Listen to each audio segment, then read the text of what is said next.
and specifically as far sports. Um, Here's what's trending. Since the last time we talked, which was 2 weeks ago, we didn't get a chance to talk about it, Charles, but North Carolina Central, the 2022 National Black College Champions, they defeated Jackson State 41-34 in overtime. We're going to come back to that, get your perspective on that, Charles. Also, since the last time we've talked, University of Arkansas Pine Bluff, Mississippi Valley State, and Bethune-Cookman, they've hired football coaches. And of course, the SWAC Basketball Conference opener starts Monday. So let the games begin.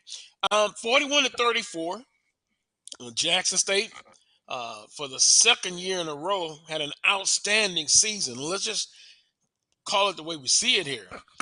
But for the second year in a row, they go to the Celebration Bowl, and this time I know it could have been a lot of distractions, but I just don't believe in all of that as far as how did it affect Jackson State. Game winning in overtime, but Jackson State for the second year in a row, they fall in the last game of the season, Charles. Yes, and it was kind of a surprise. We pull for our teams during the season. We pull for our teams in the championship game, but then we pull for the SWAC in the Celebration Bowl. And so, obviously, pulling for Jackson State, I just didn't see that coming in terms of what North Carolina Central was able to do with their quarterback and running the football. They just really, they gashed Jackson State offensively. I didn't see that coming.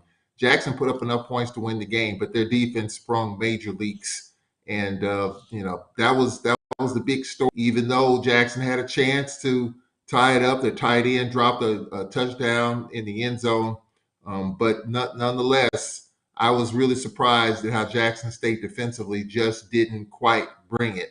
And there are some reasons behind it. There's stuff on social media about certain players defensively were not playing in the game due to suspensions or whatever the case. But nonetheless, I think Jackson State defensively was part of the reason, the big reason, in my opinion, in watching the game, why they lost the game. Central was just able to run the football at will. Their quarterback, a dual threat, Richard, and I thought that was a difference in the game. I thought Jackson State offensively would score points, but I didn't think their defense would give up nearly as many points. So I thought that was the big story. But hey, congratulations, North, and the MEAC continues to dominate the SWAC in the Celebration Bowl. Well, you're absolutely right. As far as they have the most victories in the Celebration Bowl.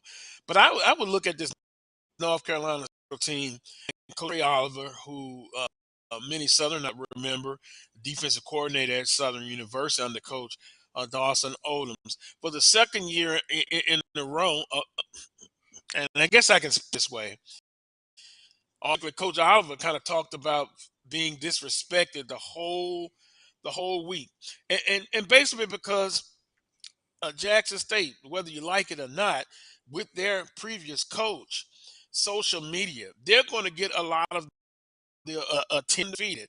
But I thought that game was won right in the trenches. North Carolina Central O line and defensive line was very physical, and we've talked about it a lot. About maybe what's the difference in the play, the MEAC, but they are physical. And you're right. They gassed Jackson State defensively.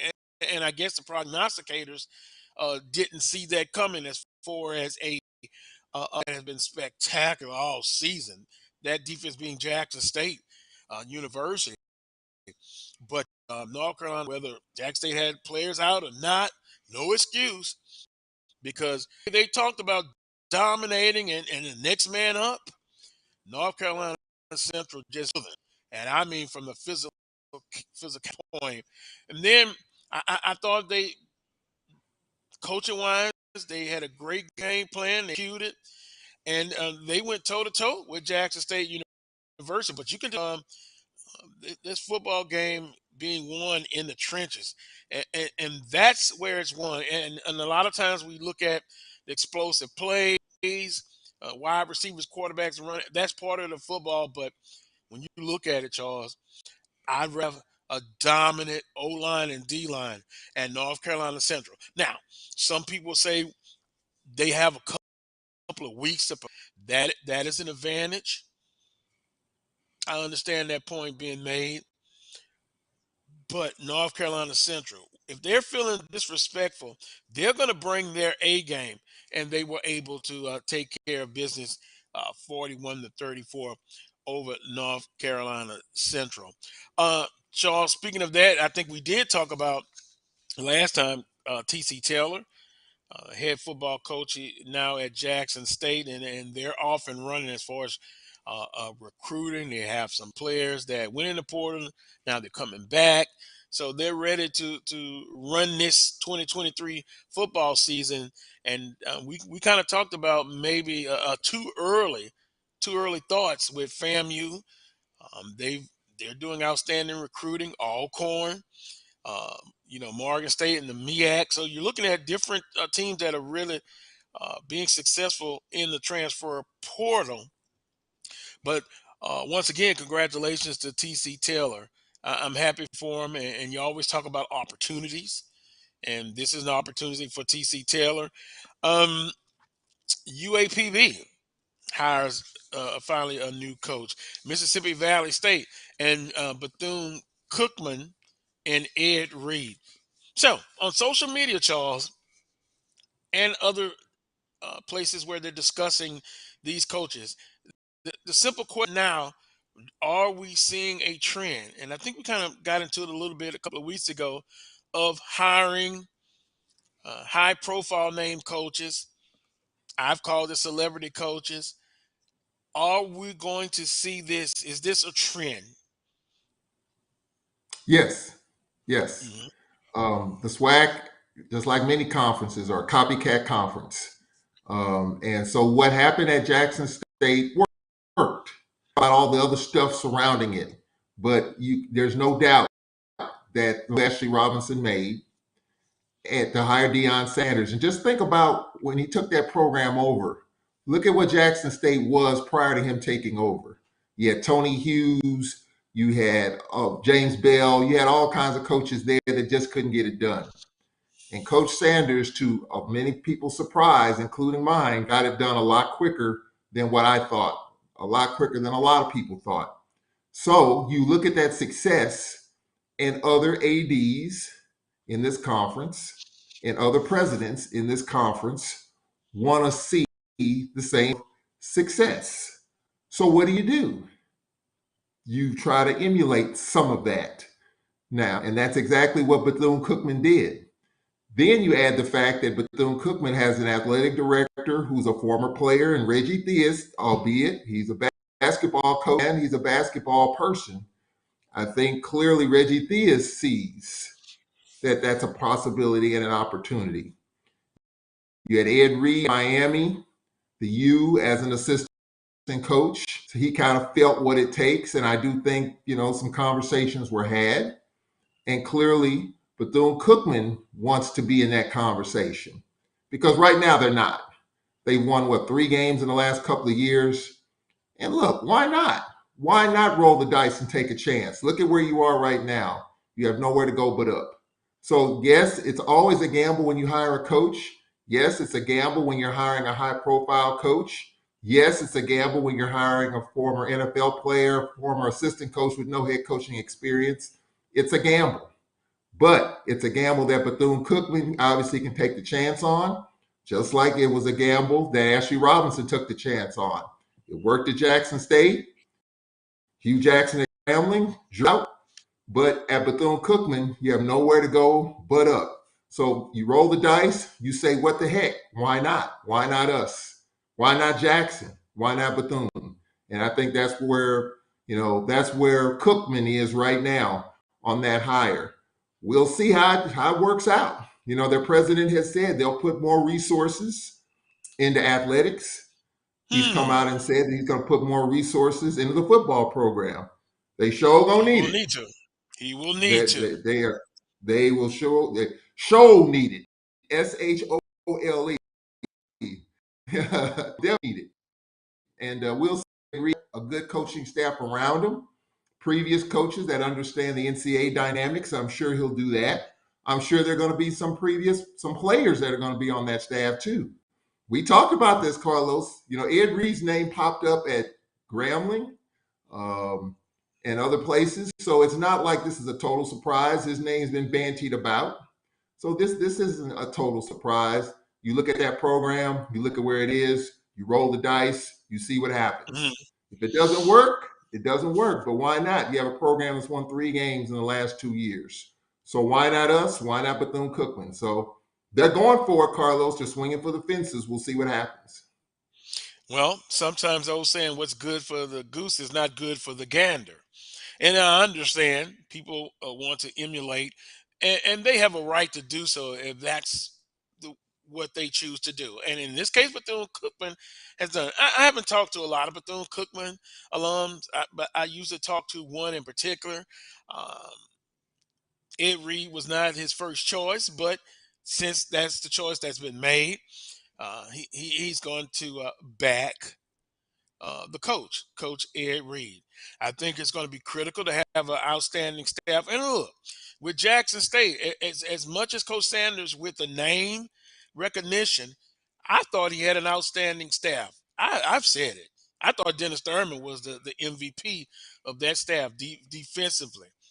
What they were able to do 99% of the time this past season.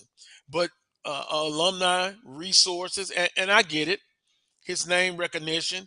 He'll have connections with some of those resources. Yes, it is a gamble. And once again, no head coaching experience, but not to doubt that the football knowledge, the IQ, is outstanding. But when you look at a head coach, Charles, and I was talking to a longtime friend this past week, um, you're more of a CEO. It's more than just X's and O's. You know, of course, with the transfer portal, also the academic side, support staff that's in place need more resources to help with that. So it's the total package, and it's interesting that Ashley Robinson, after that, splash hire, and it was successful, but it's not the first time, if you look at it, that recognize celebrity coaches with names. You look at Doug Williams, had NFL experience, came to the conference, did well. Coach Pete Richardson played in the NFL, came into coaching. So no, it's no guarantee that there's going to be success. But now I understand. I get it. It's a quick fix, instant gratification society that we're in right now, and that is what's trending. So that's why I asked you the question: is this something that we're going to continue to see? Yeah, we are. But we've only looked at one successful story so far in the present, and that's Coach Sanders. You Yeah. know, Eddie George at Tennessee State has not had the success, but albeit playing in a different conference, the Ohio Valley. So I'll let you guys debate which conference is the strongest for its competition, Ohio Valley or the Southwestern Athletic Conference. But Coach Ed Reed, new head football coach at Bethune Cookman. Also, uh, Coach Hampton is now the new head football coach, Alonzo Hampton, at the University of Arkansas Pine Bluff. Now, that one was a total surprise to me. Not Bethune Cookman and Coach Ed Reed, but more of Hampton. I had to go do a little research on him, and he comes back to the University of Arkansas Pine Bluff, but he's been all over the place. University of Louisiana, Monroe, and actually that's where he was when it now getting the hire. He was a 4-year letterman as a defensive back. He played at ULM. Um, what else? He worked as a defensive analyst for Chad Morris at Arkansas in 2019. He served as a special teams coordinator for Willie Taggart at Florida State in 2018. So he has good experience. Also, a defensive analyst at Oregon and, of course, at South Florida. So I kind of was surprised at this hire. And on paper, and we always say on paper, it seems to be a good hire. We'll have to look 3 to 4 years from now to kind of see how the hire, how has it gone. But really surprised with this one. So on paper, it seems to be a good hire with a lot of football experience and coaching experience. Yeah, if there's a, and of course I know all the some of the movers and shakers throughout the league. If there's a school, if there's an AD, if there's an administration in this conference that practices patience, it's UAPB. They are not quick Mhm. to pull the hook on coaches. So I think with a fairly new AD there, I do think there will be a lot of patience there at UAPB because that's another program. They won the West a couple of years ago in that spring season. I think they got a little taste of success, and I don't think they were really interested in the celebrity, quote unquote, celebrity hire. I just think they wanted a good, gritty, hard-nosed football coach. You got that. You got someone with some Arkansas ties. You got a coach that's been on the FBS level. So I do agree. I kind of agree with this hire, to be honest. Kind of the under the radar type of hire that takes the pressure off the head coach a little bit. And again, UAPB is not one of those programs in which there's pressure to win right away. I think it is going to take a little bit of time there. It's going to take 2 or 3 years just to see where that program is from a football perspective. So I don't have a problem with that hire at all. I think it's going to take time. I do think Doc Gamble left a few tools in the toolbox, but I think that's going to change a little bit. So I kind of agree with the hire. I don't have a problem with it because you just look at the dynamics of that program overall. I mean, George Ivory was the head basketball coach of that program for many years. He had great success, but then towards the end, he didn't. He's at Valley now, but the hook could have been pulled on George Ivory long before he left there. But they kept him there with the hopes that he would turn it around. So that's Mhm. to my point of practicing patience. I think the same will happen at UAPB. So that coach will get some time to turn it around. He's going to need some time, some plans transferred out, and with the portal, you can improve almost immediately. The question is, will all the pieces fit? So I don't have a problem with that hire at all. I think it's an under the radar hire, and I think in time UAPB will be better, more solid on more solid ground than where they were. Doc Gamble just never, and I like Doc Gamble because he worked at Mhm. Alcorn. He was running backs coach with Jay Hobson and all that. Doc and I talk when I see him, but he just after that spring season just couldn't get it to that next step. And I just think, unfortunately, Alcorn got in the way too because after losing to Alcorn the last 2 seasons, they just completely fell off the map. But I think with a fresh start, with some patience, I think UAPB will mix it up a little bit in the Western Division. So that will be a team to kind of look at down the road. And then finally, Kendrick Wade, welcome as a new head football coach at Mississippi Valley State. And hey, that's always a tough situation as far as resources and not giving the allotment of scholarships. But he played at Mississippi Valley State, and previously, before he was hired at Mississippi Valley State, was a assistant at Delta State, which Delta State has a very successful football program. So a young guy, mind you, not having the most resources to work with. I think this will be a case as with UAPB. Um, Patience and have an opportunity to grow the program. And, you got to give in both cases, believe it or not, some time, 4 to 5 years to look to see where they're at. But you can't think but there's only one way, and that's up for Mississippi Valley State. Coach Dancy, of course, now on the staff with Coach Sanders at Colorado, did the best that he could, and many would say just a very outstanding job at Mississippi Valley State.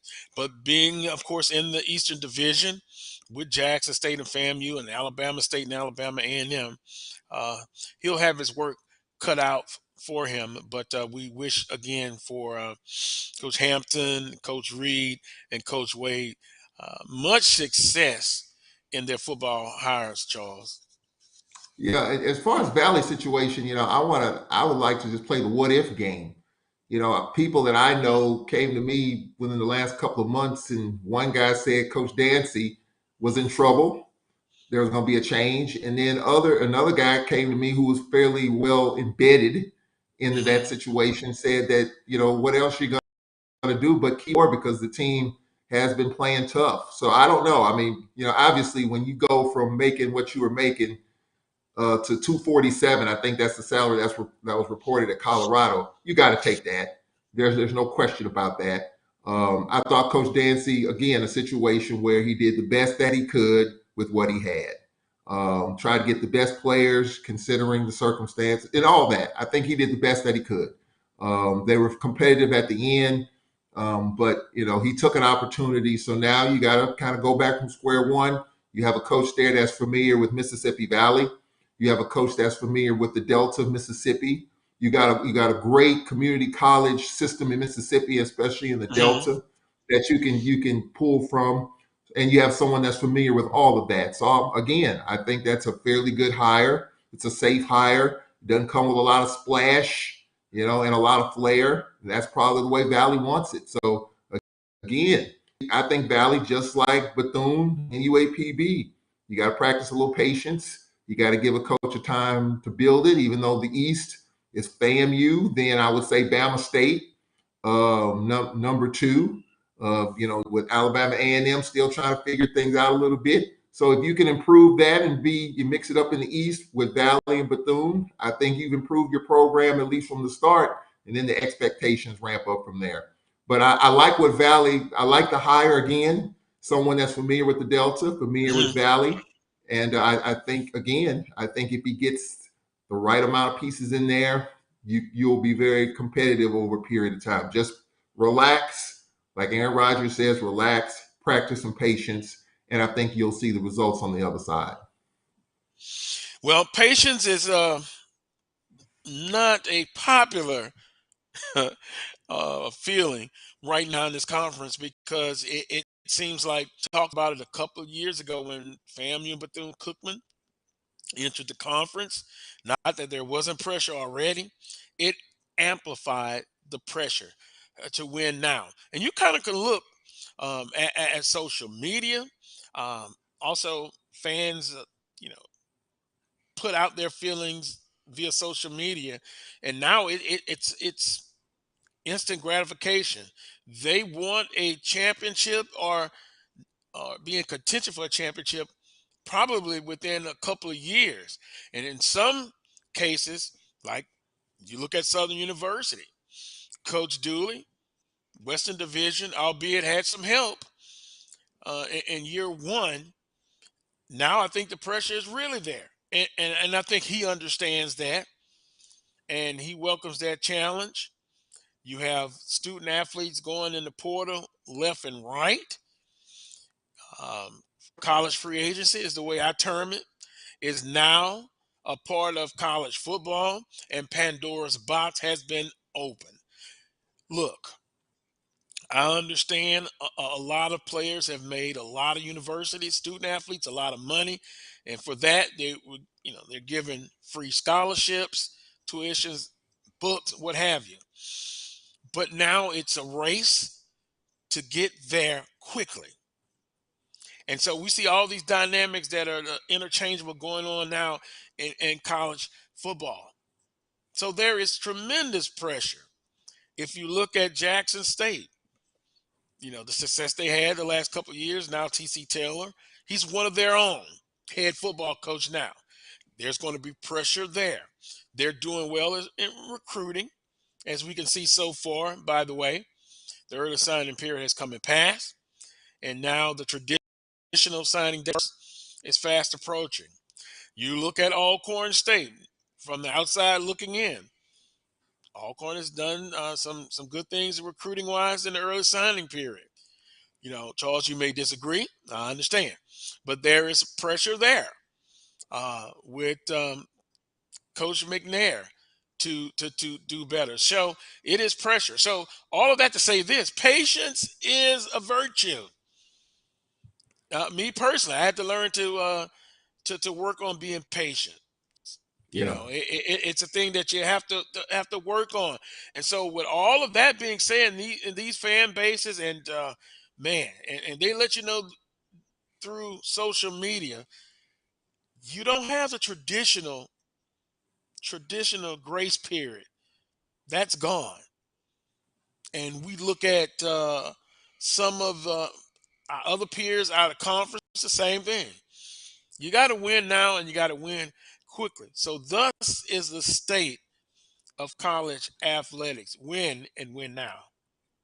Well, I'll say this about Alcorn, just based on some people that I've talked to, and yes, Hmm. I admit that I didn't think the pressure was there initially, especially going into this past season.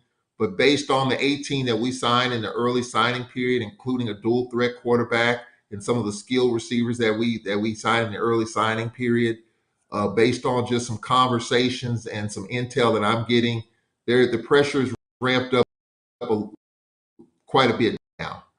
Look at the Western Division right now. Kyle Mosley came out with his way too early prediction and believed that Texas Southern was going to win the Western Division. I don't know if you saw that or not, Wait a minute, wait a minute. but That's for 2023. that's for 2023. He feels like Kyle Mosley, and he covers Texas Southern as well as Prairie Uh, View, and uh, he's in conference. He believes that Texas Southern, in his opinion, will win the West this year, and I think it's because he feels like, in my opinion, I think Andrew Body's much improved. He will carry that team. The defense is much improved based on the players they signed in the transfer portal. So I get it. I get that. And yes, Andrew Body is one of the more veteran quarterbacks in the mhm. Southwestern Athletic Conference. I get it. But back to Alcorn, just based on just some information I'm getting, that yeah, Coach McNair is locked in and focused, and I think he realizes that this has got to be the year to be improved from these last 2 years. And it starts with the quarterback position. We signed a true dual threat quarterback from Mizzou. I've seen the film on him. He looks really good. And so we'll see how that turns out. A lot of good receivers, got to build it up front. You talk about O line and D line. I think defensively we'll be fine. We lost our D line coach, by the way, who's now the defensive coordinator at Jack. So that's going to be, never ending storylines. I mean, this is going to be really interesting. Again, probably more dramatic than it was last year when we come to media day. But yeah, there's some pressure. Clearly, I think Coach McNair, what he's done, the 6 straight division titles and all that. But I think these last 2 years has left some people feeling a certain kind of way. And I think this year we got Valley coming to us. We got Southern coming to us. We got Grambling coming to us. We're going to have a pretty good home schedule. We got to make a stamp. We got to make a statement in the Western Division. So I think, the early signing period reflects the fact that, hey, we got to get it done this year. We got to be in the mix this year. So to answer your question, you talk about pressure. Yeah, I do think there's a little bit of pressure from Coach McNair, knowing that he's got to improve from 2023, from 2022 to 2023. There's no question about that. Oh boy, I'm kind of looking at some of the the conversation going on in the chat room. Someone says Texas Southern will finish no better than third in 2023. Well, the way too early predictions. It's to get um, conversation going, and you got to have you got the final piece of the signing class coming up February 1st. Then you have spring ball. Then you have summer conditioning. Then you have student athletes in summer school. So things quick changes, ever evolving from January until the start of fall camp and the season. Um, I try to be objective as much as possible, um, but hey, I understand it. I get it. The way too early. And that's why they call it the way too early uh, predictions as far as who's going to do what. Now we're going to transition top of hour number two because as much football talk and rightfully so, it's basketball season, Charles, and you go into as we get ready to take this time out and get ready for our next guest. Um, Successful non-conference season for the SWAC, although the records may not uh, necessarily say that, but some they did have some big out of conference wins as far in the Southwestern Athletic Conference, and there's going to be some pressure on some coaches, basketball wise. Look, you're never going to accuse me, although I have on a new attire with Southern University. Quite simply, Coach Woods, I think he's on the hot seat. I mean, and people have asked me, and I'm just going to be brutally honest. You never accuse me of being a homer. I call it the way I see it. He's got to make it to championship contention. I'm not saying he has to win it. That would help. But he's got to get there. And you look back at last season, for the most part, did very well, and then past the 3/4 mark in the conference season, they start slipping, and then the early exit, lost to Grambling State 3 times. That cannot happen. And by the way, I'm gonna ask Coach Pettaway to reshuffle those predictions. I think Grambling State and Alcorn on the men's side, it's going to be a tremendous battle. And then you got Southern, Texas Southern Prairie View. But anyway, I'll stop there. But Charles, I'll say it. Coach Woods is on the hot seat as far as got to get it done. Got to get it done. Got to at least make it to the tournament championship. That's my prediction. But on that note, Charles, I'll let you comment on that when we come back. We're going to take a timeout. You're watching the Call Show right here on the Black College Sports Network. We shall return.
Can I get the now bar, please? $1.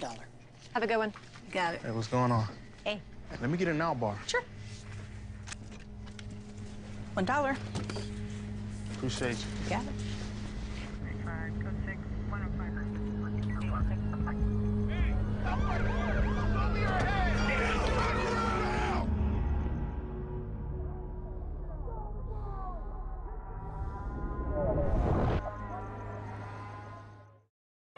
One bite of 100% Angus beef ballpark frank, and you'll say,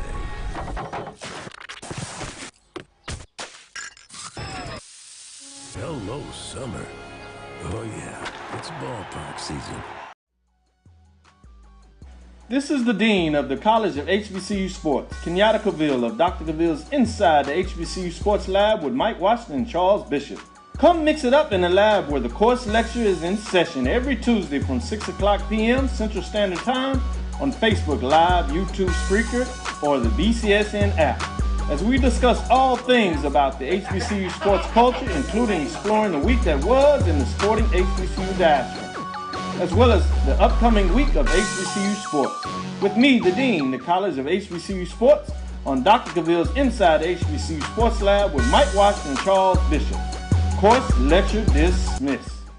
For my people that don't get to see me, trying to remind you who you are, just like in Romans 3. See, we about to blow across the world just like a day that's breezy. This motivation for the people and this classic Bible teaching Say, make this for my people that don't get to see me. Trying to remind you who you are, just like in Romans 3. See, we about to blow across the world just like a day that's breezy. This motivation for the people when it's classic Bible teaching. Motivation.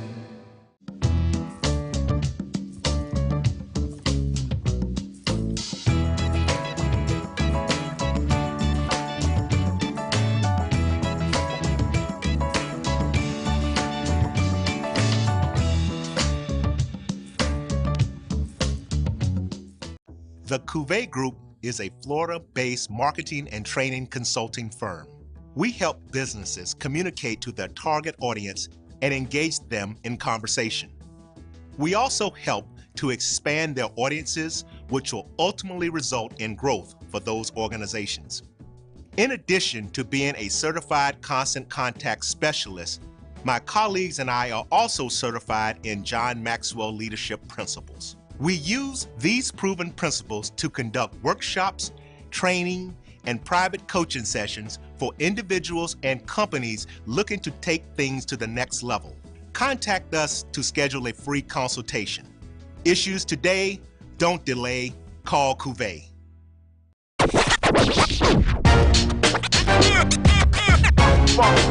It's like a loop machine.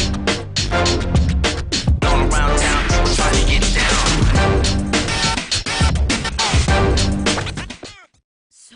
Shop Velvet Online Women's Boutique to spice up your closet with trendy, unique looks. We have fashionable and chic looks at very affordable prices. Velvet Boutique offers free shipping all year long on all orders. Shop online at www.melvetboutique.com. That's www.melvetboutique.com. Like us on Facebook and follow us on Instagram. Shop Velvet Online Women's Boutique.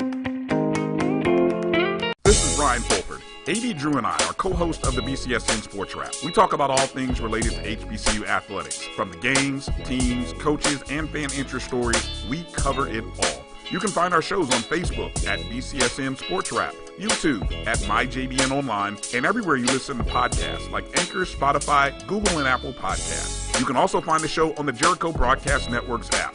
Make sure to download. We look forward to you joining the conversation and being a part of the show.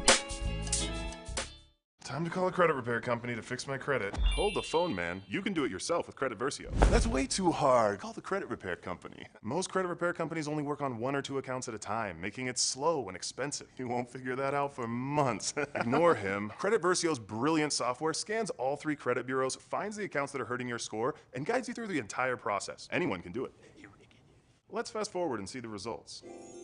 Wow, I fixed my own credit and saved hundreds. You can do this. Visit creditversio.com. I'm returning to Clinton Paris, and Tampa's my community. I grew up here, went to school here, and my wife and I make our home here. What makes Tampa special are its people. So when I represent someone injured in my community, it's personal. Call my office and speak to a real lawyer and not some referral service. I will fight the insurance companies to get the settlement that you deserve. At the law office of Clinton Paris, we take the pain out of being hurt.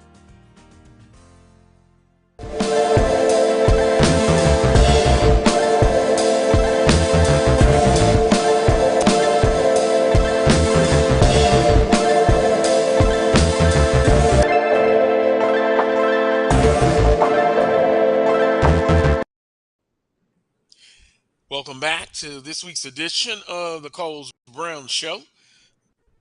Watch exclusively right here on the Black College Sports Network.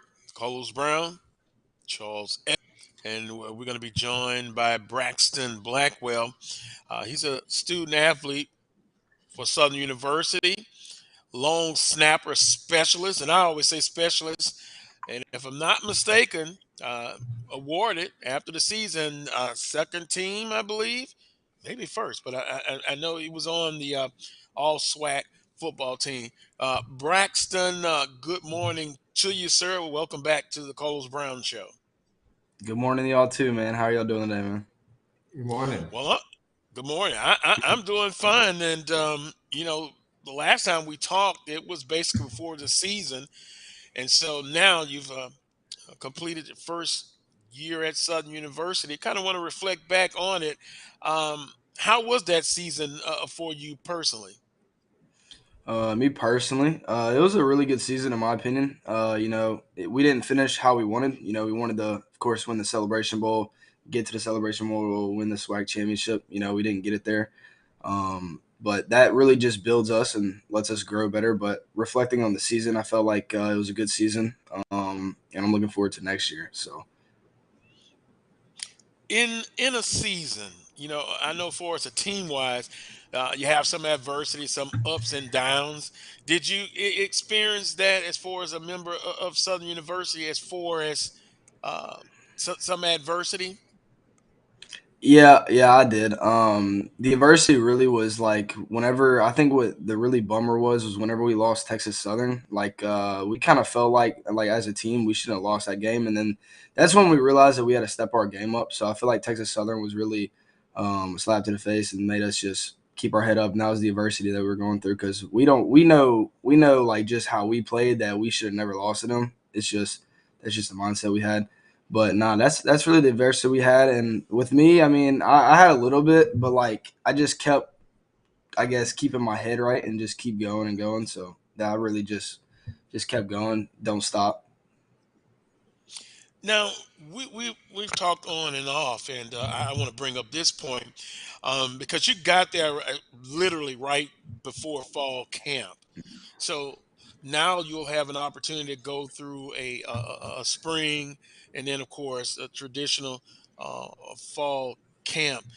How big will that be for you? The first part of the question, and then the second part is as far as the atmosphere and the Jaguar Nation embracing you. Was it as advertised for you? Yeah, so to answer the first question, it's I think it's a huge part to be able for me to be there in the whole spring because like I said, I came in I think in the summer or yeah, a little bit before the season started summer. Yeah, I came in during the southern summer. So I feel like being there with a team, getting a new bond with everybody else that's coming in and being able to go through all the workouts just gonna build me up, get me faster, stronger, and be able to kind of keep staying in that weight room because we have a good weight room coach, Coach Jones. So like I know he's gonna get me right, he's gonna get the team right. So just being able to be there with the team, being able to get ready, do school, finish school a little bit out, and then just get stronger, faster, and work on my craft is really a huge thing. And then to answer the second question, yeah, Jaguar Nation and the whole, Southern University, football program, it was as marketed. The fans are, much loved and they all came, they showed their support. And, that's really big coming from, we got the West champs and all that. And just having that support there and having that support system was really huge for us. I felt like, and we hope to just bring in more next year as well. Like we just hope to keep building up the numbers, keep packing out Mumford. That's kind of what I believe on is I believe that it was as advertised, and I feel like our fan base is one of the best in the swag. So Well, Charles, he talks about coming right before the season started, and hey, albeit Braxton is from from the South, it's just something about the humidity in Baton Rouge. Because I remember we talked and you were like, "Wow, it's really tough." But you were able to play in some great venues. Also, talk about that atmosphere at LSU, Veterans Memorial, um, Bragg Stadium for FAMU. That was that's what makes I think the swag atmosphere special. no, for sure. Yeah, the LSU game was by far, the most attendance. Of course, you're playing an SEC opponent, but going in that atmosphere, you would be surprised. It was a little hostile, just like every other team. Whenever you go in the Death Valley, it's always hostile. But going into that stadium, like I said, when I said at the beginning of the season, I grew up wanting to play in that stadium. So being able to play in that atmosphere was just, insane, and it was a dream come true for me. But playing in front of 103,000, that's wild. You don't do that every time in your life. Like not everybody will play in front of 103,000. To have that opportunity to go out there and showcase what we have to offer and what our team had to offer was something that was huge for Southern football and just huge for Baton Rouge in general. And that was just such a great game. And that's one of the games I reflect back on that was very exciting. And also, yeah, playing in front of the Florida A&M, playing at Jackson, both really really good places to play at, really good fan bases. The atmospheres were crazy. And also, don't forget the Bayou Classic. The Bayou Classic was something that I'll never forget. My first Bayou Classic, 60 plus thousand people there, I think, and that was a crazy experience. Just seeing the love, seeing just everyone, getting along, being able to play that game. It was physical, tough, fast, and all that, and it was just a crazy atmosphere there too. Like just a dream come true for sure. Charles, you have a question for Braxton because I have a couple of more, particularly that during the commercial break we were talking about the Alcorn State game, and that's always a battle. But that was a tremendous game, and the special teams guys, I think they're very close on this football team, and they're specialists. And just in my humble opinion, they did an outstanding job this past season. Yeah, great stuff. Other than talking about the Alcorn game, I thought we'd forgotten about the Alcorn game, but I guess not. I guess not. I'll give you a pass on that one. But look, I want to talk about your season because it was a season of ups and downs. You started out with the Texas Southern loss, and you bounce back, you blow out UAPB, and then that tough two-game stretch, Jackson and Florida A&M on the road, and then you beat Valley. Talk downs and how you're able to fight through all that adversity because I was really concerned. The Jackson FAMU, that was a tough two-game stretch on the road back to back, but then you bounce back. Where did it get to a point, or what was the message from your coaches in terms of staying with it? Because the Western Division, Alcorn was definitely in the hunt. Southern, you had Texas Southern that was there, and of course Prairie View was kind of a four-horse race, and you all came out of that. So just talk about the ebb and flows of the season and when it got bad, when things got tough, how were you able to pick yourselves up? Because there were some tough losses there in conference. Mm-hmm. Yeah, like I said, the Texas Southern one was a bummer, of course, but I would just say, it was just great. Our coaching staff, Coach Dooley always told us that we were meant to, this is the team that was going to go to the championship. So he always told us to keep fighting, keep working, just keep doing the work, and it's going to happen. He said, we just got to fight, no matter if we lose or not. So it's just, I think it was just a mindset of the coaches and everything. They always said, we're never out of this. Like, we're always in this. We got crazy faith, everything like that. Like he said, we got crazy faith. We were meant to go to the championship, everything like that. So just going through all the losses that we shouldn't have lost realistically, in my opinion. It was just good that the coaches kept being positive. We kept just working, keeping going. Everybody's mindset was still the same. We had crazy faith throughout the whole season. No matter, even after we lost the FAMU, we still had that mindset that we were still going to go to the championship.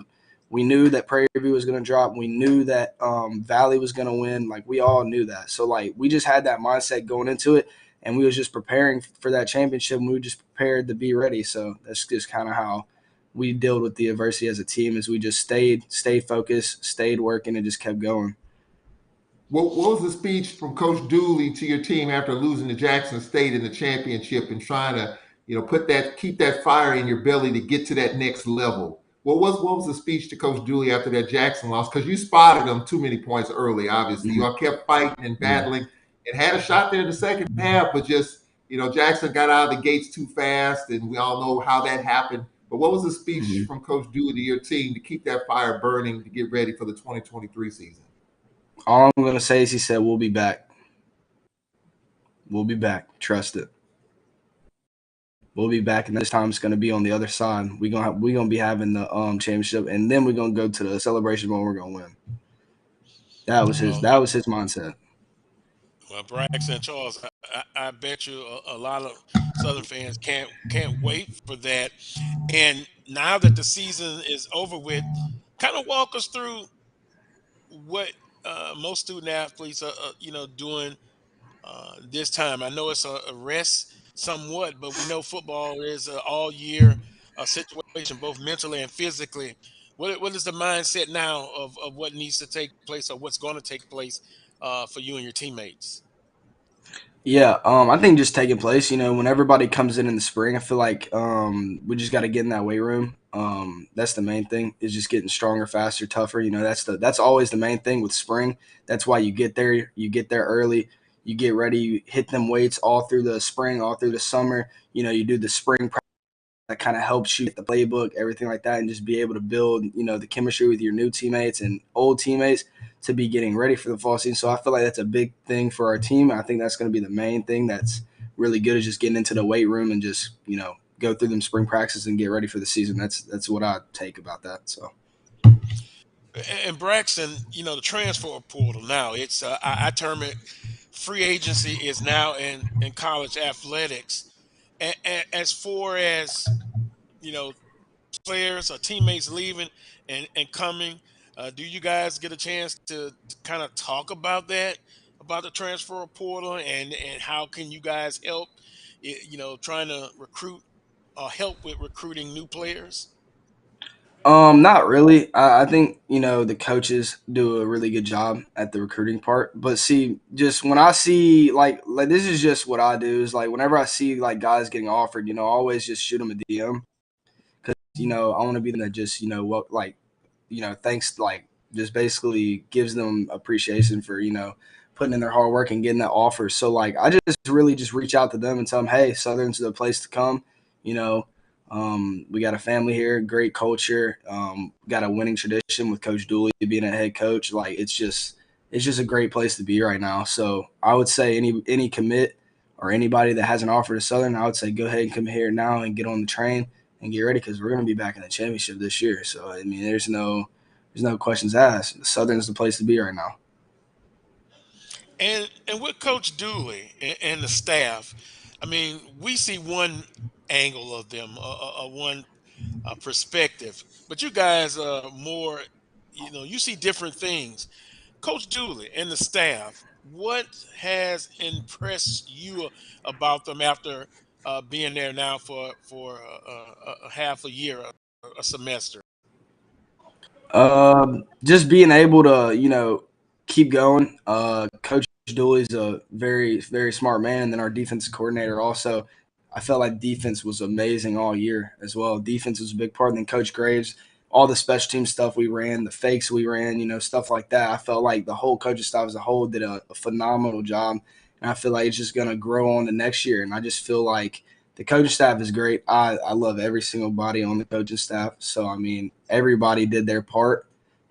Just went from being in there in the summer, just getting on us, being mentally there, just being, always harping on us to that we were the team and we were going to be always great. So just being able to harp on all that is just, that's what made us great. And the coaches are the main reason why we did as well as we did because they always harped What do you on want? us every day about that. I understand visiting with Braxton Blackwell, member of Southern University's football team, long specialist. Uh, Braxton, what do you want to improve on as we close this interview? What's something that you think that you can be much better at in year two, and what fans should be able to look at and see as far as that improvement? Well, yeah. So this year I'm gonna do a lot to do a lot better job at getting down the field in coverage. I felt like I didn't have the best coverage season. Getting down there, I just wasn't making the plays that I wanted to. There was a lot of missed opportunities that I had that I could have made a tackle, stuff like that. So I want to work on that and just getting faster, stronger. That's the main thing for me is just getting bigger and stronger, faster, and getting more versatile. So I mean, that's what I'm going to be working on. I know for a fact. And also just working on the speed of my snap as well. I mean, I don't have bad speed right now, but I want to have better speed and just be able to be versatile, like I said, and be able to get down the field and go make some plays for our special teams coverage. Yeah, Charles, a lot of people maybe don't pay enough attention. I'll put it that way with special teams. But the cliche is you can lose a couple of ball games, you can win a couple of ball games, and I just thought special teams wise university did very, very well this season. Braxton, appreciate the time coming on today's show. Happy New Year to you, Yes, sir. 2023.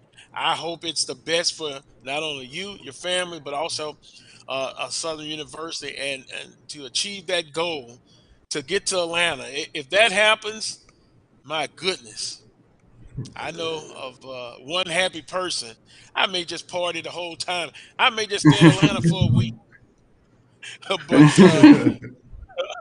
appreciate the time, Braxton, and we'll Yes, talk sir. again real soon. Yes, sir. All Y'all. right. Thank y'all for having me on. Take care. That was Brad Blackwell, long snapper specialist, smiling on that part. Big Atlanta man, my goodness. If I don't know how to act, celebration Oh bowl. yeah. I may have to sit in the crowd. I may have to pay for that ticket and just sit in that crowd and experience it. But a lot of work has to take place before then, and we don't want to have another too early prediction for 2023 because we got some basketball coming up, Charles. Alcorn State and Grambling, basketball on the men's side. I think that's who's going to. I Yeah. think they're going to battle. I I think right now, just based on just what I'm looking at, I think, of course, the Braves are the defending regular season champs. Texas Southern's the defending tournament champs. But Grambling right now is the winning record at 7. You know, they beat Colorado, and they're playing about as well as anybody right now. So I think those three teams will be battling, and with the new SWAC scheduling, some of these teams are only going to be playing once in the season. So this year we go to Southern and we go to Grambling. Sometimes we'll see those teams, and we're coming off, the Texas Southern Prairie trips, and it's going to be a real. And I talked with our women's coach about it. I think Coach Bussey would agree that it's going to be a dogfight every game. And we open up with the 3 newest coaches in the league: Jackson State, Alabama State, and A&M have first-year head coaches. So it's going to be a chess match trying to figure those things out right off the bat, even though we're at home. So as much as we talk about football, there's just as many storylines in basketball. George Ivory now at Mississippi Valley as the head coach there. That 2-3 zone. What kind of talent is he going to incorporate there? We lost our guard, Otis Walker, broken wrist, had surgery a couple weeks ago. He's out for a period of time. That's something to talk about. We talked about Grambling. Texas Southern has had some struggles, even though they're playing a brutal non-conference schedule. But we got to go to Houston the first go around. We got to play at Texas Southern. So I think you're going to see a lot of different pieces moving. Which team can stay healthy? Which team can stay consistent? So we'll see how it goes. I'm kind of looking forward to it. And even Nate Kilburn on the women's side said it's going to be a dogfight every game. Jackson State's not the same JSU team. Amisha Williams Holiday's no longer there, but they're still very good. So, but I think they can be beat, and so I think that's going to add a lot of flavor to the women's side of it as well. So I'm looking forward to January 2nd to see how this all unfolds. Well, it's right around the corner, but Jackson State still has the common denominator, Coach Reed. Just outstanding. And as the odds-on favorite on the women's side. Everything else, I think it's going to be a fight, for second place. But hey, on paper, it's one thing. You got to actually go out and get it done. We're going to take a timeout. Coach Pettaway is waiting to join us here on the Carlos Brown Show. We'll get his perspective on SWAC basketball. What coaches? Who are on the hot seat, on the warm seat? Who is it important for them to do well? I've just put Coach Wood on the hot seat. That's just my opinion, but we shall see. You're watching the Carlos Brown Show on the Black College Sports Network. We shall return shortly.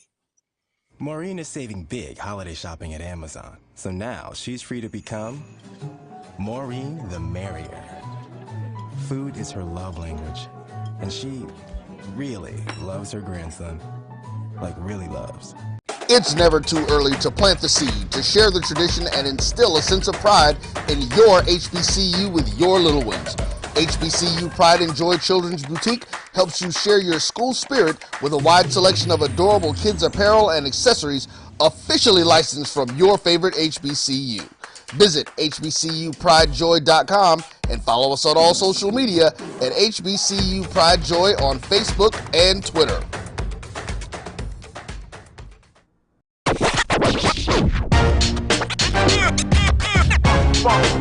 It's like a loop machine. All around town, people trying to get down.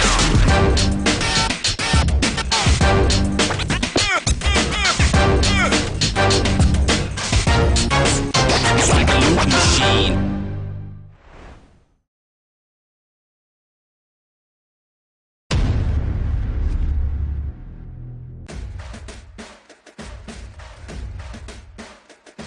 HBCU League Pass. Watch your favorite black colleges. Some of the best players in the land. HBCU League Pass. It's game time. I'm proud and I love my HBCU. HBCU League Pass. Watch your favorite black colleges. Some of the best players in the land. HBCU League Pass. It's game time. I'm proud and I love my HBCU.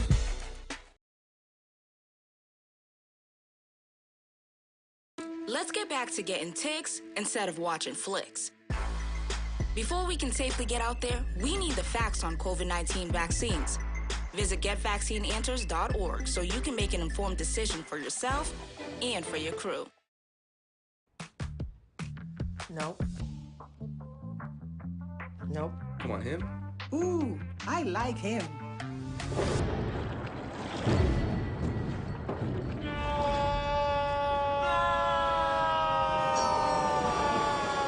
Quick, the quicker picker-upper.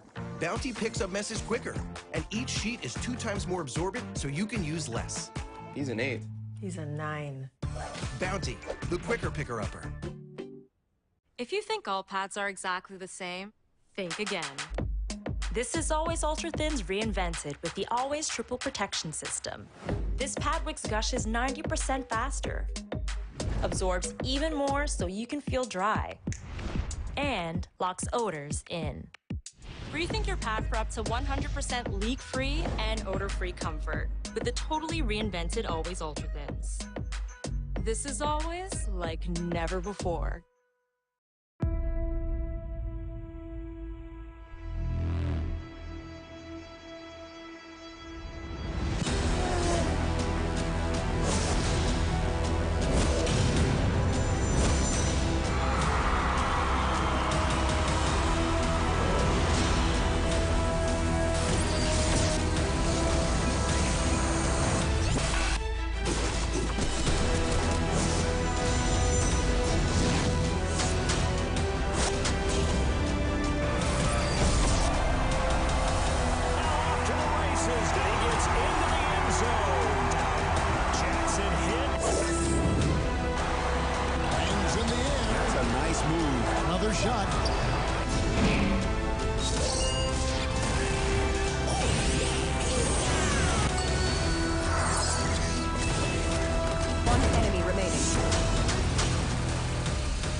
Well, y'all always like the human jukebox You know what? The late Dr. Gregg said they were the best conditioned student on the campus. And, there's a down period, but then there's not. I'm sure they're getting ready and practicing as we speak, or at least when the semester starts back. Joined by Coach Vann Pettaway. He's Coach Brown Show's basketball analyst, former men's basketball coach at Alabama A&M.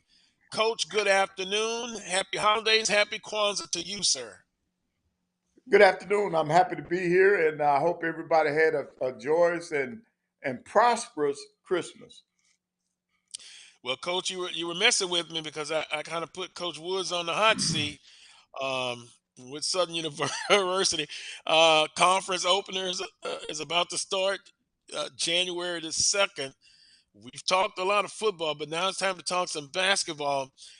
We saw the predictions by the prognosticators. We'll give you the opportunity. Do you want to kind of reset those predictions? And then two, Right. talk about Grambling State and Alcorn on the men's side. And I still say Jackson State is the team to beat on the women's side. Yeah, I agree with you on that. On the men's side, everybody picked Texas Southern to win it. They had Alcorn coming in second. Southern was at third. Prairie View was in fourth. Florida. Then there was Florida A&M, Grambling, Jackson State, Bethune, Alabama A&M, Alabama State, PB, and then of course they had Mississippi Valley coming in toward the end. But early on, we seeded that they may have misspoke when they talked about Grambling. Grambling's playing real well. Uh, right now, they best fit on the men's side. They've had some great wins during the preseason. They're looking well, and it's still early now in the preseason. You really can't put too much emphasis on it because we have so many teams playing up, playing power five, and so like in Texas Southern case, they were picked first, and they're struggling, and they're like in sixth or seventh place right now. But they played a lot of big teams. They played a lot of huge games, and so their overall record is not where they want it to be. They're like 4-9 right now, but they have an opportunity with the SWAC season start to go ahead and win some games. They're going to put their emphasis on the SWAC schedule and not necessarily the preseason schedule. They want to use the preseason to just prepare themselves schedule. And I think that's what all of these teams have done. And we're just going to see now because Alcorn, they're not being picked second in preseason. They're behind Alabama A&M right now. But this is preseason. When you start talking about playing these conference games, and I think one of the other things you have to take into consideration, some of these teams will only play each other once this year. So it's going to be real interesting as to which team can get off to a good start. I think during a conference season, the team that gets off to the best start normally is a team that's going to finish in that top four. So I think getting off to a good start is going to be the key in every situation that you see this year on that men's side. And when you look at over, if you want to look over at the women's side, of course, Jackson State was predicted to win it. Alabama State was second. Southern was third. They had Alabama A&M fourth. Arkansas Pine Bluff, Grambling, Prairie View, Texas Southern, Bethune, Florida A&M, Alcorn State, and then of course they had Mississippi Valley bringing up the rear. But as you can see, Alcorn State says we got a lot to say about this race this year. In the preseason, they've put together some wins, but I'm like you, Carlos. I think until somebody can knock off Jackson State, I think on the women's side, I think they'll be the team that everybody's going to be shooting at. Even though Miss Williams is no longer there, they still got a good nucleus coming back, and I think that they'll be ready to play. They just haven't shown it so far in the preseason like they did a year ago. But I still think that Jackson State's women will be ready to play. Yeah, and I said earlier, uh, Coach Reed has done a fantastic job, and I'm sure she's going to have that team ready to go. So what I'm hearing, Charles and Coach Pettaway, is you can't really judge the teams so far because of their tough non-conference schedule. Albeit though, some big wins on the men's side than previous years. Grambling goes to Vanderbilt on the road. They defeat them. Their other big win was at home against Colorado. I mean, Southern had a big win on the road, and other ones against California. So, and then too, it sounds like I'm hearing guys that the the teams that get off to a good start in conference play, that's something we need to watch for as well. Charles and Coach Pettaway, um, which coach or coach you believe it is very imperative for them to get off to a good start? I saw it sound like you it looked like you winked your eye there, Coach Pettaway. I know this might be tough because you're a coach, but Well, is that fair? Is that fair to even talk about it before even they've played one conference game? And I said Coach Woods was going to be on the hot seat, and I said that based on where I feel he needs to finish this upcoming season, albeit because he's been there a while now and he's come close. Now would be an excellent time for him to at least make it to the tournament championship and finish in the top three in the regular season. Or am I just crazy as hell? no, no, no. You being a fan, you being a Jaguar fan. Want their team on top, and there's nothing wrong with that. But I guarantee you, you're not putting more pressure. You can't put any Hmm. more pressure on Coach Woods than he's putting on himself. And right now, all 12 coaches in the SWAC, they want a good start. But unfortunately, it's only going to happen for 6 teams. Yeah. Only 6 teams are going to win that first game now. But all 12 coaches right now, leading into that first game on Monday, they want to get out to a good start. And that's on both the men and the women's side. Those coaches are preaching that to their teams right now. They're saying, hey, all of us, we're in first place right now in the SWAC. Hmm. We're in first place But right now. Now, what can we do to stay there? You got to come out and win basketball games. and coach, Go ahead. and a good start. I guess I'm not talking about one game, but what is a fair evaluation of a good start? The first third of the season or the first 5 or 6 conference games? No, it used to be before you make the turn, you need to be Hmm. you should have established yourself. Now they probably have to look at it a different way now since you're not playing everybody twice. But you want to get up when you say get off to a good start. You you want to win your home games and do no less than split on the road to get to coming out the gate. The best start is to sweep at home and on the road. But every coach that's lining up right now, they're thinking the exact same thing. And they're looking at that schedule. They're looking at their team. They're looking at their injuries. They're looking at who's been consistent on their ball club in order to come up with a rotation that'll give them the opportunity to get off to the best start in the SWAC.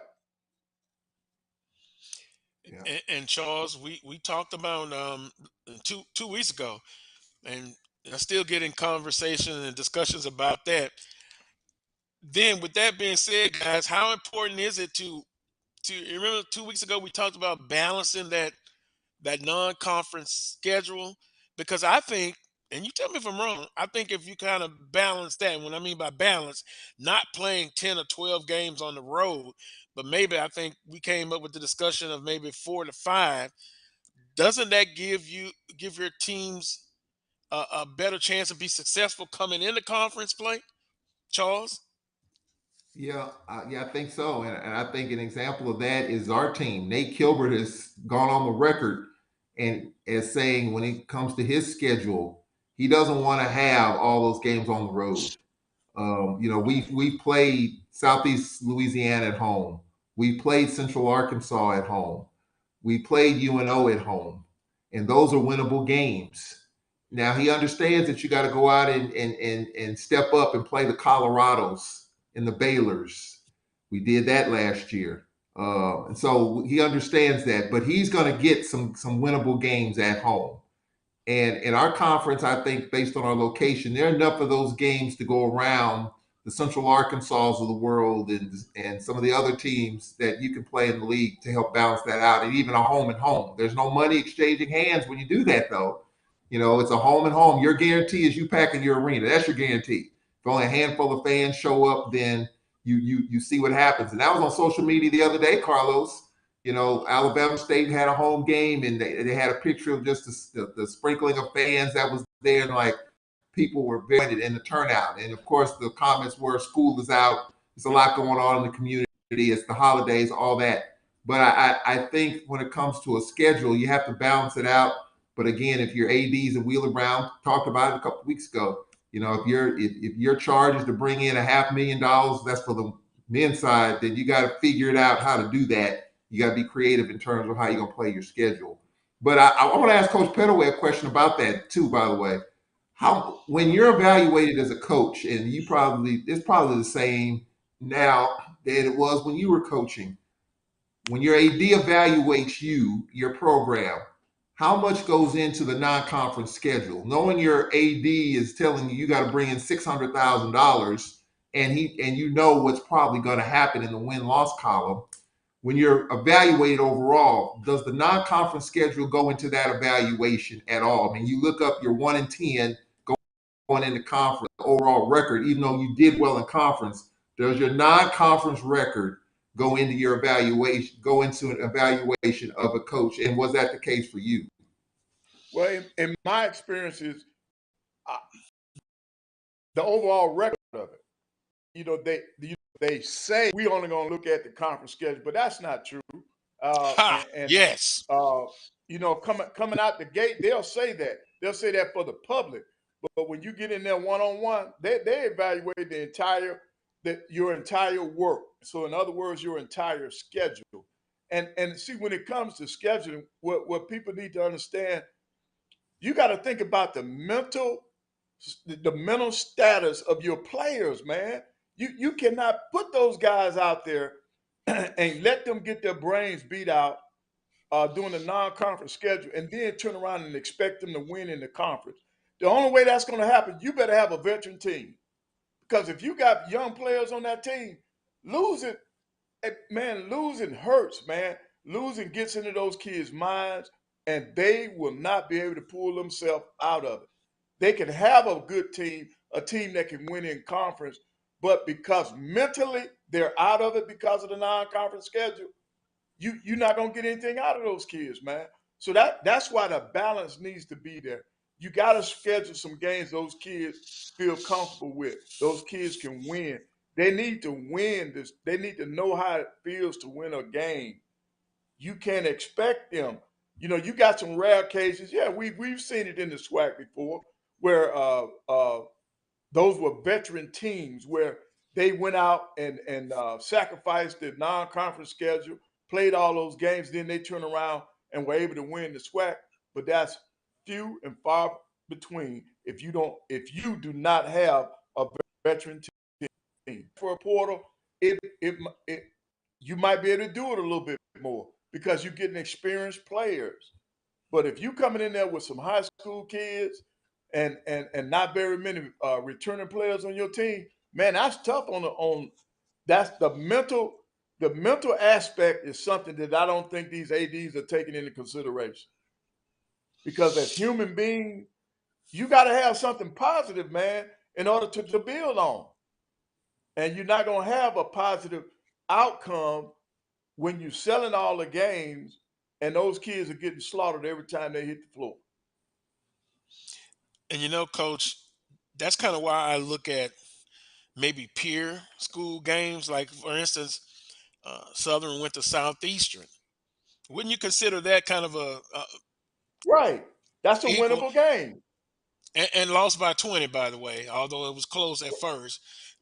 But the kind of games I look at with a more critical eye. And when you talk about balancing that non-conference schedule, uh, yeah, see more of those, and then sprinkle in a couple of those. I call them guarantee games, because you remember 2 weeks ago we had a very entertaining discussion with Willa Brown, and I'm trying to add him on again in a minute. I may have to take a break, but these well, there he goes there. Willa Brown's going to Yeah, join he's this back. conversation. Yeah, give us the AD perspective because, and I know he's going to put it straight to me. Um, No, as far but Carlos, as see, these games, Carlos, go he got me ahead. when he got me when I said that as a coach, I wouldn't mind playing a game or two to give my kids Uh-huh. cost of attendance. And then he turned the table on me. He told me, he said, "Well, you still pimping your kids when you do that, but at least, uh, hey, look, they're being but at paid least I'm for their getting some money services." for it. Yeah, yeah, and I guarantee you, if you went to those players and say, "Hey, fellas, if we play these two games, you will get cost of attendance," I guarantee you the decision will be unanimous. Coach, let's play them. Let's play them Right. because the athletes are actually benefiting from it. But it's a it's a two-edged sword. Even though you're Well, playing those games to help those kids with the cost of attendance, you still put them out there. And AD was right. You still doing it's just doing it another way. You're still doing the exact same thing. well, I did answer yes to it when he posed that Yep. question, but then I think I came with something out of the field remark behind it. Because basically I said, hey, $1,000 versus 100, I'm gonna take the 1,000, but yes, I'm still taking one for the team. I believe it is that. But Right. cost of attendance comparable to NIL. It can't. To me, NIL is quick and short term. Cost of attendance is something that could be long term. Wheeler, can can you compare and contrast NIL versus cost of attendance, or is cost of attendance something that should be looked at more of doing it? Because Coach Banks, the director of Southern, he came on the show and talked about that's what Southern's trying to do for their student athletes. I think cost of attendance has the ability to affect everyone, whereas NIL Right. is going to affect only those Son. players that are popular, that are Right. marketable themselves, Mhm. like starting Correct. quarterback, starting running back, your star receiver, or something like that. But, Yeah. cost of attendance has an opportunity to affect everyone. And so, Mhm. that's why the cost of attendance to me outweighs anything that NIL can bring to the table. Plus the Right. fact that NIL is not, how can I put it, the longevity factor in terms of Mhm. NIL is not there, as opposed to the longevity factor in terms of the potential of cost of attendance. So, you're able, in my opinion, you're able to cover more ground if you're able to do cost of attendance than you are NIL, which only concerns itself with a certain number, a limited number of players, that sort of thing.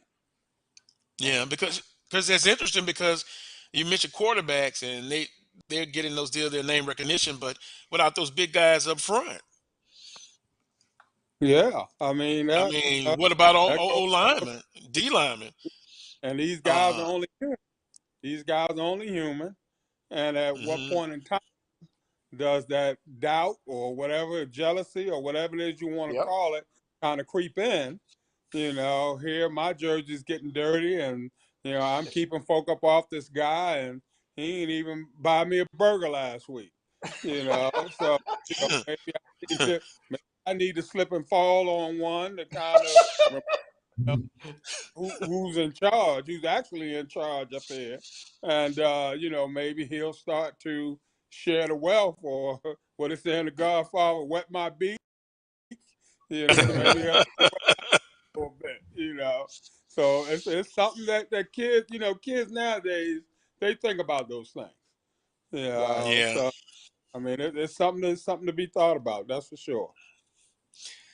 And we talked about it before, guys, and I will say this: I think it's a tough job, the director of athletics. I mean, they're the CEO of the athletic department. They got to have a good staff put together, and now, guys, with the the mindset that we're in now, as far as the sports world, it's instant gratification. There's no honeymoon period, and even whether you're in the SIAC or CIAA, the SWAC, it's kind of different now. It's win and win quickly. How do you combat that if you're a director of athletics, or men's basketball coach or football coach? Do you block out all of that, knowing that in this time you got to win quickly? How do you work in this new era I call win now? Well, I think you gotta have an understanding with your particular president, and that's where it all starts. I read somewhere a while ago where somebody was stating that the most competitive coach on your campus is not your football coach, it's the president of the university. Hmm. So and they're the ones who really drive the machine. And so if you don't have an adequate relationship with that guy up top, if you don't have a guy or a young lady up top, who is a listener, that lean on your expertise in terms of you being the director of athletics, then you're pretty much going to be set up for failure. There's no doubt about that at all. But I mean, you have to be firm and fast in terms of who you are as an athletic director. Uh, your methods should be tried and true. Not that you don't listen to anyone or anything such as that, but when you've been in this realm for a long time, you know the recipe for success, and it's a matter of hopefully getting everybody to buy into that recipe. Somebody said anything that comes quick is not going to last. And our presidents, and that's where it starts. It starts up top. Then it trickles down to the alums, that sort of thing. Those are the folk who have to realize that we're doing this thing for the long haul. And we're going to need everybody's cooperation in terms of getting this done potentially. But I've always the mindset, Carlos, you don't know what kind of coach you have until year 3. You just don't. Hmm. By the time you get to year 3, the roster has turned over pretty much to the point where 75% of the kids on the roster belong to the current coach at that particular time. How the kids are dealing with change. The coach's mindset. How he or she is in terms of X's and O's, that sort of thing. By that 3rd year, you should be able to say this coach should be around for the long haul, or maybe I didn't do a good hire. Now, the only way I would try to deviate from that, Carlos, is if something dramatic happened, during the early stages, that sort of thing. Coach burned the dorm down, or, Oh something, no. something that effect, No. you know, that's telling me I made a bad hire and I need to make a change right away, that sort of thing. But outside of that, I don't think you need to be rushing or setting up the alarm system after 1 year, that sort of thing. But you know that in certain situations, coaches take these jobs. They know they're high pressure jobs. The Southern position is one of them. Ain't no doubt about that. And there are a few other schools out there that coming in the door that this before you even get a chance to sit on it. But you know that upon taking the job. But my philosophy, Carlos, is the same when it comes to dealing with student athletes. I don't think you know what kind of player you have, at least until year two. I mean, very few kids come right in and burn it up nowadays, especially on our level. And to expect every kid to come in and tear it up right away is not being realistic. I won't allow a coach to get rid of a kid, Carlos, after 1 year, unless that kid has done something dramatic on campus, or he or she is just not going to class, just not getting it done, that sort of thing. But if you're telling me that this ain't the kind of kid for my program, then I got to question you as a coach in terms of, well, did you do your homework? When you recruited this kid, did you go into the school and talk to the instructors? Did you stop by the cafeteria and talk to the cafeteria worker? Did you ask the janitor in the hallway, what kind of interaction they had with he or she, that sort of thing? See, I'm an old school kind of guy, Carlos, and when I was coaching, these are the things that we did when we went to the schools. Right. We Now, didn't now AD, necessarily go see the English teacher or the math teacher or right. something like that. I wanted to see the cafeteria worker. I wanted to see the janitor, the people who clean up the locker rooms. What you think about so and so? Tell me your feelings on them, that sort of thing. I got more information that way than I did from any instructor. Hell, his grades tell me what he can do academically. So I mean, we just have to be more accountable, I think, and try not to succumb to the pressures of these particular jobs. But like I said, Carl, it all starts up top. You got to have a president that has confidence in your ability to lead the department. A president that's going to work with you, that's going to try his or her damnedest to get you the things that you need in order to be successful. And then you have to be able to relay that, to your coaching staff, to your administrative staff, and that everybody's on the same page and we're moving forward all the time, and those times when people are going to try to divide, your staffs and all that sort of thing, because it's coming. You're going to hear the whispers from out in the community and all that sort of thing. But, that's the time you have to circle the wagon, as a team, as an athletic administrative team, everybody. And like, look, we're all in this thing together. Let's go on and fight this thing and go on and do what we need to do in order to get it done. And see, now, Carlos, this is the Go type ahead.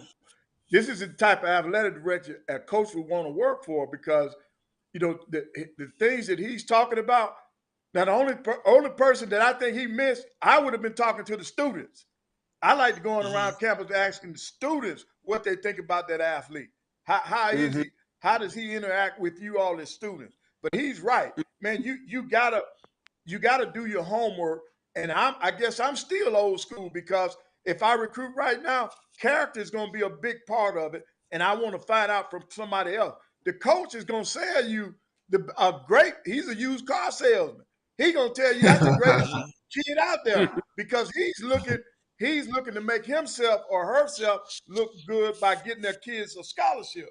But you go to people to find out how a kid is acting on that campus. And I think that is the biggest thing, one of the biggest things that you can do. And then, like AD said, if you can tell about your players and about your coach in about 3 years. That's why 2-year contracts don't work. A Mm-hmm. 2-year contract does not work. You're not giving that coach or those players an opportunity to develop. 3 to 4 years is what coaches should be. Well, I say more than 3. It should be a recruiting class. You need a recruiting class to see whether or not those kids can help you win a championship. By that 3rd year, he's correct. You should see progress. You should see progress. Wow. And as a coach, Well, you I wouldn't have a problem with that. As a coach, I would not have a problem with that. I would ask any administrator, you got to give me a recruiting class before you really decide what you need to do with me. And I think Mm-hmm. that's only fair. Mm-hmm. Go I'm ahead. visiting. Go ahead. Well, I know Charles has that little smirk on his face because basically I think some people think that I believe in 3-year contracts. No, I No. didn't say that. I'm telling you that at Southern University, and a former board director told me, I mean, he told me some other charged words as well. You know, that's one of my favorite persons, Tony Clayton there. But he said the days of 5-year contracts were over at Southern University. And if you look now, what contracts they do, it's usually now 3 to 4. So Charles, no, I never said I was in favor of that, but I was just telling you those 5-year contracts, especially now. But now that's just how they do it at Southern University. Now, that's just Southern University. At other schools, it'll be 4 to 5 years. And point well taken, Coach Pettaway and Willa Brown. We got about 21 minutes left. Someone in the chat room wanted to you guys to explain the cost of attendance. And then earlier, Wheeler, um, we were talking about, of course, those non-conference schedules. And the last time you were on, I think you gave the example when you were at North Carolina A&T, you rewarded the basketball coach for playing those type of games because they had to bring so much money into the program. Because if you look at their record, it's not good because they play all of those games. But the Mm-hmm. cost of attendance, explain that. And I don't know if you can do it in a short answer, but I think I'll try. I'll give it the old college try. Cost of attendance includes tuition fees, room and board, course-related books, and any kind of ancillary things that may go along with being a college student. You know, X amount of dollars for, let's say, auxiliary type meals, things, entertainment, things of that nature. Anyway, most schools set that number for themselves. So I'm gonna use. I'll just use Southern University as an example. Let's say tuition fee, room and boards, course related books at Southern is 20,000. mhm, Okay, a lot of schools will add on, let's say, another 4 to 5,000 in terms of the ancillary type things. Just the cost of being a student. You know, being able to go out on, get a meal or things of that nature. So let's say where tuition fees, room and board, course related books at Southern comes to $20,000 a year. Let's say the school tax on another 5,000 in terms of cost of attendance. Okay, uh, the student athlete therefore would be able to recoup that 4,000 or 5,000 uh, fee in terms of a refund at the end of the day. Maybe it's like mhm, $2,000 a semester or $3,000 a semester or what have you. And so that's what we mean when we say cost of attendance. So we go past the traditional stuff, tuition fee, room and boards, course related books. We add in things such as the cost of being a college student, mhm. being able to go out, being able to entertain, being able to do things that most college students do, but don't have the dollars in order to do so. And so that's pretty much the difference right there. what it does is that the NCAA allows the institutions themselves to set that number in terms of what is cost of attendance. Right. And Right. so a lot of times you may see of these battles where I'm gonna just throw two schools out there. Let's say USC cost of attendance is 25,000. Let's say Michigan's cost of attendance is 29 or 30,000. You know, so kids pretty much know that if I go to Michigan, I'm gonna get more money back at the end of the day than when if I decide to go to USC. You know, the little battles within a battle, you know, that are happening with the schools in terms of exactly what is cost of attendance and, you know, how that figures in, that sort of thing. But that's pretty much how that goes, Carlos, in a nutshell, without digging in too deep and trying to get technical with it, that sort of thing. Right, and Carlos, one of the main things that they got in there is your cost of attendance will be different. It's based on where you live. In other words, how much does it cost me to come from Huntsville to Baton Rouge? You know, so that's how schools are able to make a different amount, because it's actually based on, some of the money is based on how much it costs you to go from your home of record to that institution. They get away with giving out different amounts. But on the HBCU level, the only thing that I've ever heard is that the institution, like he said, comes up with a dollar amount that they want to give to the athletes, and that's what they give. Huntsville to Baton Rouge, for example. That's interesting. Yep. Right. From the outside looking in, Huntsville is up and growing. Cost of living, would I be far-fetched to say it's higher than Baton Rouge? Yes, we're high cost area. Interesting. And that's because of Redstone Arsenal, the military base, yes. Gotcha. And NASA, yeah.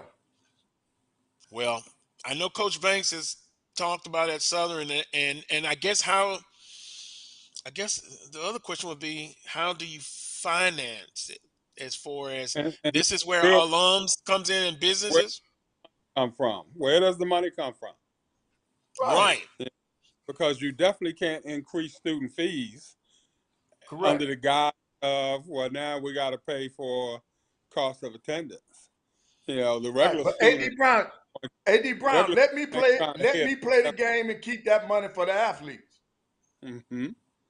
Let me play a game and keep that money for the athletes. I know it, the athletes know it. I guarantee you, if you were to put it to a vote, hey, it's 100%.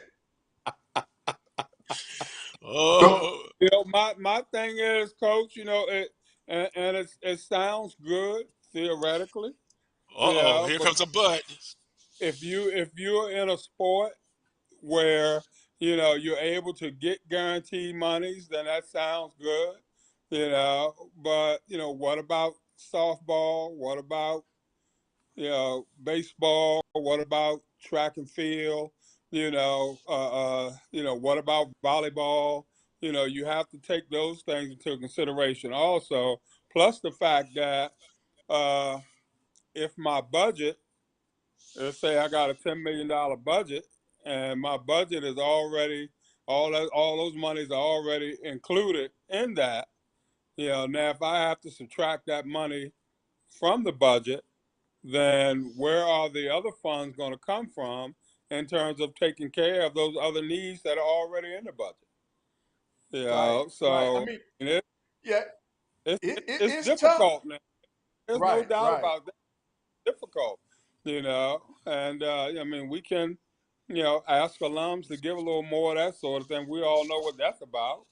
And, you know, we can ask the university to, you know, support, you know, the sports a little more, but we also know what that's about. And, you know, it's all going to fall back on the athletic director again at the end of the day. Where somebody gonna say, "What? I feel like AD need to be out there raising more money," that sort of thing. So, I mean, it's almost, damn if you do, damn if you don't. But there's got to be a way, like you said, somehow in order to get it done.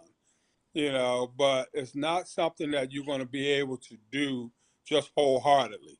You got to do it in incremental steps, that sort of thing, and you have to come up with a system where everybody is not going to get uh, an adequate amount of money all the time, or you're going to have to break it down to where everybody's getting a little bit as opposed to a few people getting a lot, that sort of thing early on, while you try to work your way in, that sort of thing. So it's going to be interesting, Carlos, to see how Coach Banks handles that, at the end. And are you doing it only for those kids that are on full scholarships?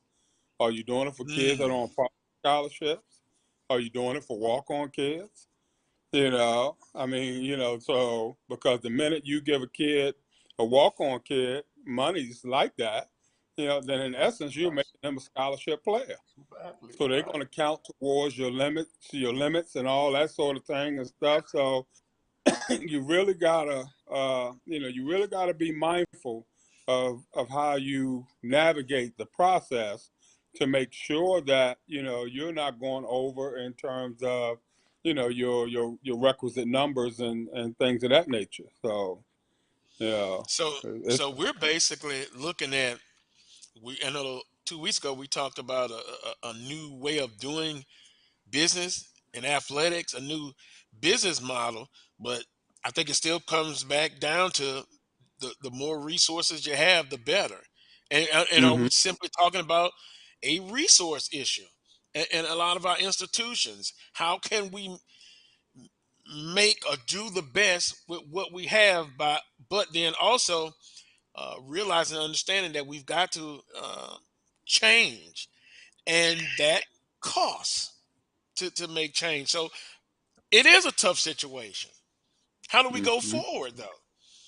Do we still Mhm. go forward with those and try to make those changes, or do we just say simply we make the commitment, all of those involved commit to having more resources or helping out where we can? Because Top, the it's president has not to be able to see. I'm backwards. sorry. Go ahead. You got to go. You got to move forward, Carlos. There's no doubt about that. But you got to have everybody on board. Board. Everybody, Hmm. the vision. Everybody got to see the picture that you're trying to paint. Everybody got to buy into, what it is that you're trying to accomplish, and move the needle forward in terms of baby steps. But we all like to just dive right in the pool, regardless of how deep the water is, that sort of thing and stuff, and just deal Hmm. with the fact that we swim once we get in, Oh, and that's but not good all the time. we do that. Yeah. Well, I would like to know. I would like to know if possible, Mr. Brown, if you can kind of summarize what would be the cost, the price tag.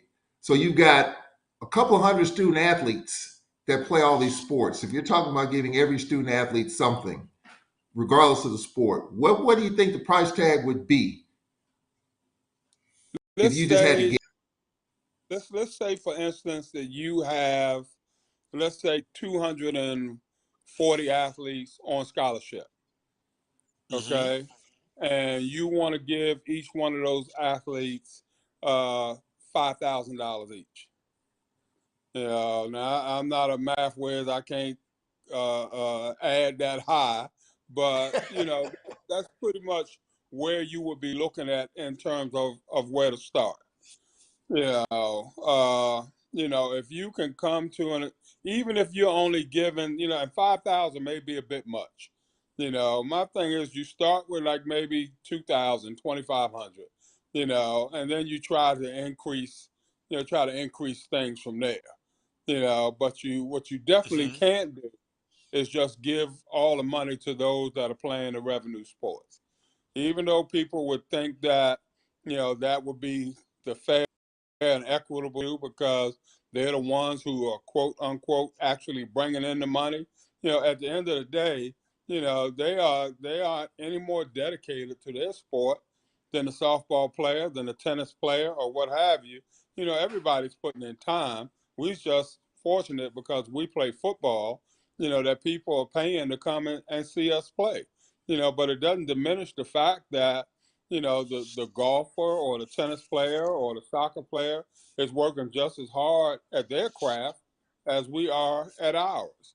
So I think if we can come to a minimal type of figure, like maybe $2,500 to start off with, every student athlete that's on athletic scholarship, that's getting athletic aid, will be able to qualify for that $2,500 stipend, quote unquote, cost of attendance, that sort of thing. And if we can start by doing that and then incrementally look to bump that up, on a yearly basis or every 2 years or something like that, I think it will show that, our hearts are in the right direction. We're trying to, improve our lot, that sort of thing, instead of just trying to wait around and see, what's going to happen next, or catch the next bolt of lightning in a bottle, or something like that. So, that to me would be the way to go, initially. And then let's see what we can do about maybe trying to increase some things from there. Hope I Yeah, answered the question. Yeah. yeah. I'm just looking at a figure somebody sent me. 240 athletes time 5,000 would be 1.2 million, but you know, half of that 2,500 may be a good starting point. These discussions, you always learn something different. That's why I like to have people that are in uh, uh, the business that kind of give us the real deal. And I do agree. We got to do something. We got to change the business model. Three, directors of athletics, they have a tough job. Four, uh, it's you got to have a good staff around you. We're not even talking about the supports. We're even talking about the support staff, as far as the academic side for athletics. And then five, you have to have people of influence, i.e., the presidents, chancellors, to be on board and buy in with uh, with sports, the athletic director, the student athletes. We got about 3 minutes left.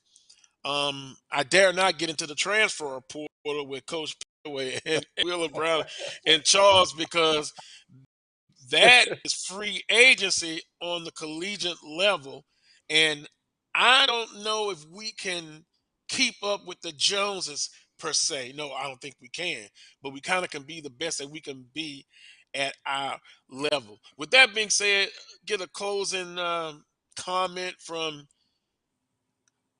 Coach Pettaway, A.D. Brown, Willa Brown, and Charles Edmond. Coach Pettaway, kind of close a segment, conversation, statement on what we kind of talked about on today's show. Well, first of all, I'm looking forward to a great SWAC season in basketball, both on the men and women's side. And I want to thank A.D. Brown for giving us insight from an athletic director's perspective. And I think that we have certainly been educated on some of the things and the rationales behind how some of these athletic departments work. And so I just want to thank you for being open and honest with us. Wheeler? Well, Carlos, I'm waiting to see how some of these job situations are going to play out in terms of some of these. We don't have enough time. I understand. Yeah, I know we don't have enough time to discuss that sort of We thing, can come but back next week, though. definitely. But it's going to be interesting to see exactly how this thing plays out. I'm hoping folks stop the madness and let's go on and try to get things, back to some semblance of normalcy. That sort of thing. But it's going to be interesting to see how that continues to play itself out, and the trickle down effect that it's having on all the divisions and not just HBCU Division One, and all that sort of thing. So but I really appreciate you guys having me, and it just makes my Saturday. No ifs, ands, and buts about that. To be able to talk about with three great guys, that sort of thing. So I'm very grateful that you guys invite me along for the ride, that sort of thing, and I'm available anytime. Well, I appreciate that. Guys, can I say this though? Um, we had a statement early on in the show, Coach Pettaway and Wheeler, about, and I asked Charles about this, the trend of the celebrity hires or the extravagant names. Charles said it you're gonna see more of it. So I'm just gonna go out on a limb and say, Willie, you're not really for that. You're for the traditionalists, the guys who have paid the price and they're looking for opportunity. Coach Pettaway, see, like if I had to start a basketball program, I'm an AD. I'm definitely coming to Coach Pettaway, and he's gonna have to tell me no. And if he does, then maybe you can recommend somebody, because I still believe in old school, but then I know we're in the new school, so we got to combine that. But I guess we'll save that for next week. Charles. It's been a wonderful 2022. Blessed to be here for 2022. And I love the drama of what's going on in the Southwestern Athletic Conference. I love it. Look, I mean, 5, 6, 7 years ago, you didn't have that. Now there's no shortage of storylines, even in basketball. I love where the SWAC is going. I love the way this thing is going. Have a blessed 2023 and Happy New Year. Well, I'll just be quick, and happy New Year's to everyone involved. Hopefully, it'll be a even better year for those in 2022 that didn't have quite the year that they want to.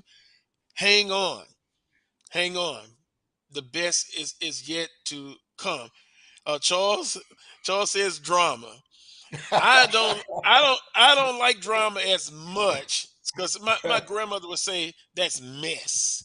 But God rest our souls. But I will say this: under the leadership of the conference, Dr. McClellan, we wish the best for him. All of the coaches, the student athletes, we wish the best for you in 2023. I kind of like it from a historical standpoint.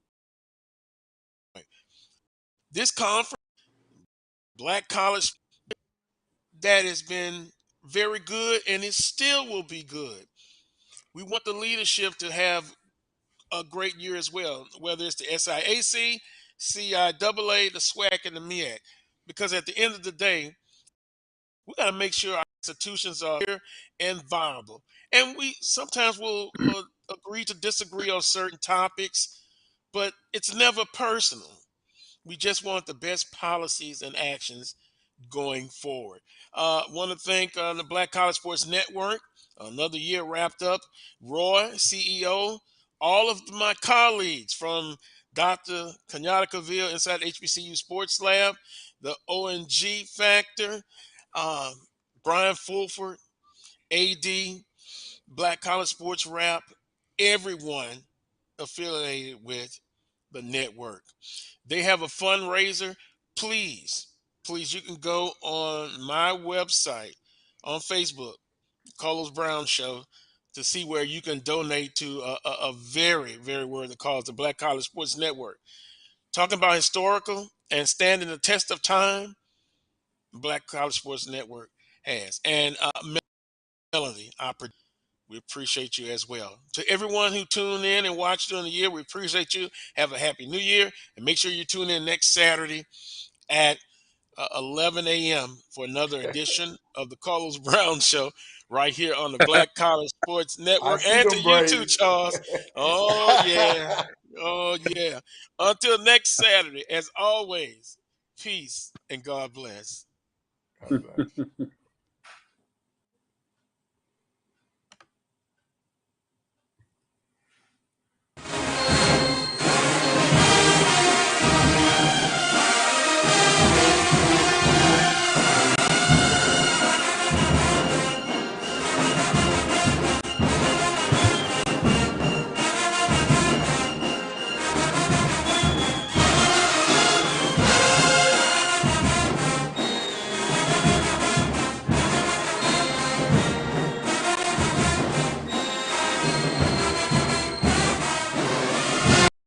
If you're struggling to lose weight,